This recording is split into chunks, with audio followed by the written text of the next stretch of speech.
Depression, or major depressive disorder, is a common mental illness found in humans, especially adults. In the philosophical view, it is one of the fundamental states of emotions exhibited by a conscious being.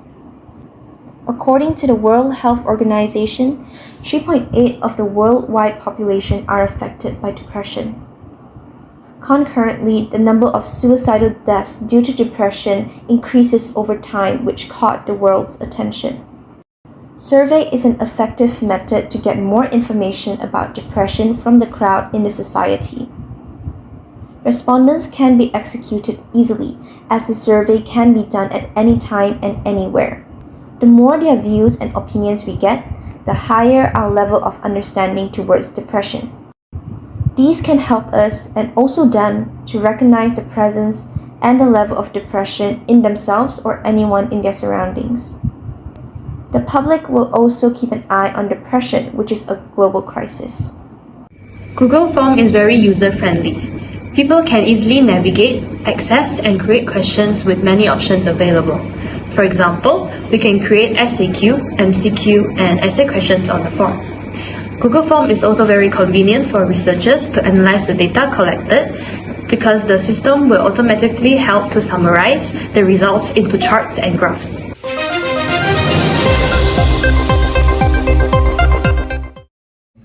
Good afternoon, my name is Emmanuel. Now I'll bring you the eye on the news on Monday, 23rd January 2023. A survey has been conducted on people who have and have not been diagnosed with depression, in which most of them are female and adolescents. They are mostly Malaysians, and some are from Singapore, China, Indonesia, and Maldives. Here are the charts showing the answers to the questions stated in the survey. Based on the results collected, we can find out that almost all of them are familiar with the term depression through the internet. So what we need to be concerned about here is majority of the responders has experienced depression or knew someone who suffers from depression. This has shown that depression has become a common issue in society. Now let's look at how they solve the problem. According to the chart, they prefer to seek help from friends, family, and partners. Also, they have a moderate level of confidence to deal with depression. Furthermore, most respondents have clarified that their lives will be affected by depression. And more than half of the respondents said that they are able to tell whether someone is depressed or not just by starting a conversation. Here's the answers about the possible ways to cope with depression issues. Based on the chart, most of the respondents believe that education about depression can help them be better prepared when encountering a depressed person. Besides that, half of the respondents believe that belief and hobby can help in reducing depression. On the part of depression factors, the most frequent answer given by the respondents are social factors such as socio-economic status and competitive environment. Lastly, most of the respondents have the same opinion on how to cope with depression, such as talking to someone you trust, seeking professional help, and being aware and conscious of personal conditions. Thanks for watching. On behalf of all of us at Channel 2, see you next time.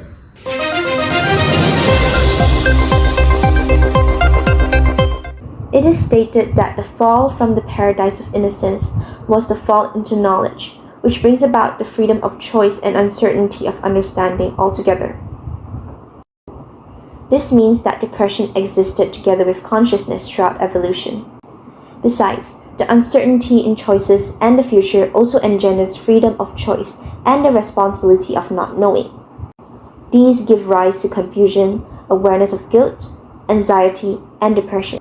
So as long as the end is uncertain, it leads to the formation of a nihilistic philosophy of life, questioning the why and for what of human existence.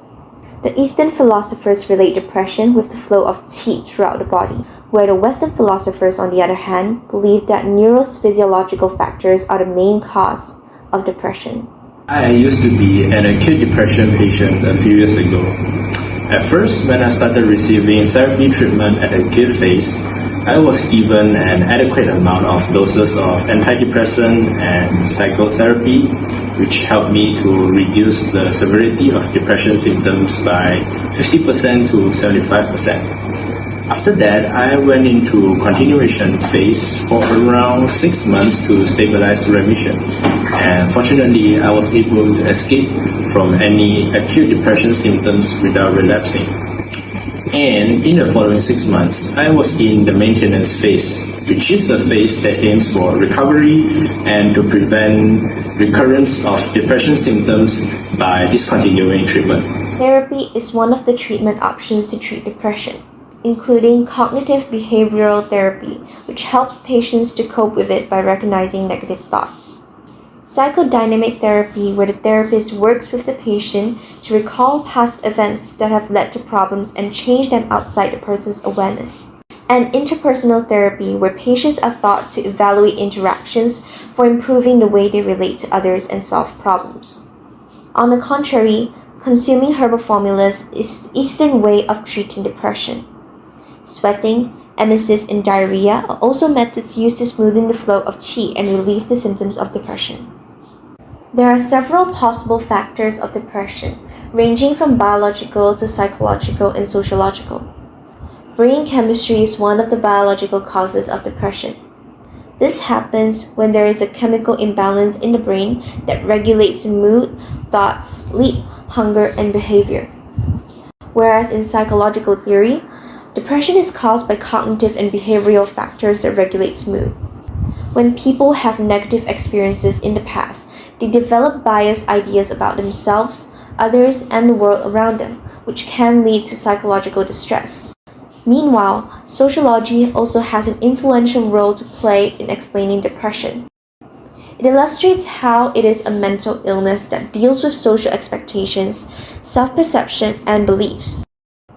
In terms of psychology and sociology, stress is the most common factor of depression among students and workers nowadays.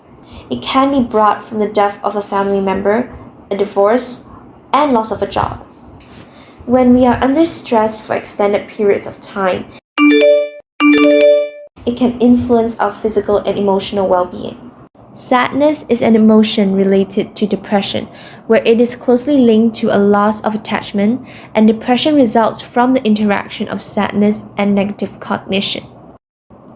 The common symptoms of depression include feelings of tearfulness, emptiness or hopelessness, reduced appetite or increased cravings for food, angry outbursts even over small matters, and sleep disturbances. Depression may be classified as mild, moderate, and severe based on the types of symptoms, severity, and frequency. Depression is a global mental health crisis that affects approximately 280 million people worldwide. However, the public's awareness is still lacking. Thus, research is carried out to remind people about the factors, symptoms, and treatments of depression, and increase awareness by disseminating the information through the internet. Of all those factors of depression, stress is the main and most common according to psychology and sociology. So let's play our roles in preventing depression from becoming more and more severe.